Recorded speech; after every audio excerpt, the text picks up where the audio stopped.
Let's talk about listening to stakeholders. The goal of this session is to understand the benefits of listening broadly to stakeholders and create space to do so effectively in this unique academic year. Many of you are familiar with the concept of design thinking. And there's a process to design thinking, but I want to point out something very unique about this. Oftentimes, we skip the first two steps in the process. We often just start with ideation. Haven't you said that? Hey, we're facing a problem. Let's all get in a room and brainstorm together. This happens all the time in career services. And frankly, we're really smart people. So we know what we're talking about.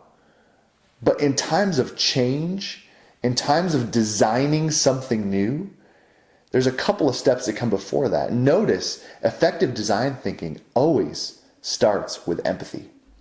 It starts with listening. And then it starts with defining clear problems based on those empathetic exercises. Then the third step is ideation. So I want to dig into what can you do, what can that look like. So first assess, how much are you listening to your stakeholders? There are a lot of things that we can be doing in order to listen effectively.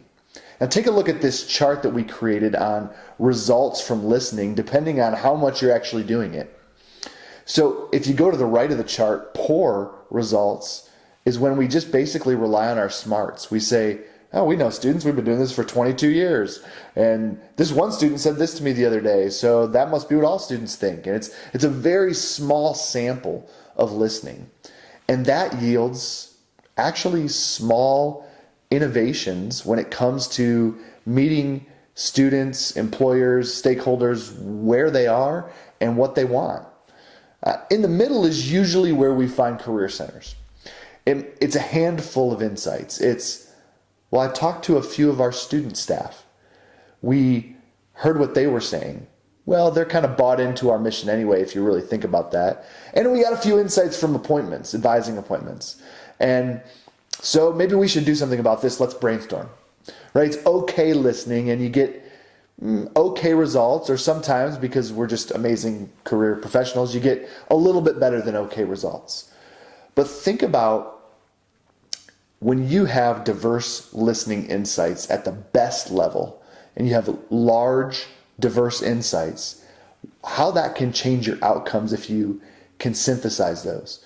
You can survey many students. You can do multiple focus groups. I would encourage each team member on your team to talk to at least 5 or 10 students, talk to at least 5 or 10 employers and get insights. There are a lot of creative things that people are doing around the country. But I know this, without regular and widespread listening practices, we risk low engagement and inequity in our service offerings. Without regular and widespread listening practices, we risk low engagement and inequity in our service offerings. So think of these examples like Carol Lawali, who's a rising star in career services and employer relations at Seattle University. She's gathering small groups of employers to have coffees. And the empathy, the things that they say, they end up leaning on each other, the relationships that are built from what she's doing there. Awesome to get together with small groups. Miami University in Ohio, Sharon Attaway, Jen Benz, they early on in COVID started doing employer town halls. We know staffs that are doing regular focus groups with students and doing 3 to 4 surveys in a row in order to keep listening, because they keep getting thrown curveballs. And that's going to be happening to you this fall. You're going to keep, this spring, this fall, wherever, you're going to keep getting thrown curveballs. So your campus partners, think about this. When you approach campus partners and you ask them to just buy into what you're doing, oftentimes they give you advice. But if you ask for their advice, oftentimes they end up giving you buy-in. So start with listening. Start with taking their advice. Here's some key questions that you can think about as a team. What do we need to learn from our students, from our employers, and from our campus partners about how they desire to engage with us?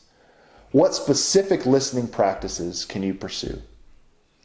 Take some time, dig into these questions, and enjoy the rest of the sessions. I'm pulling for you big time.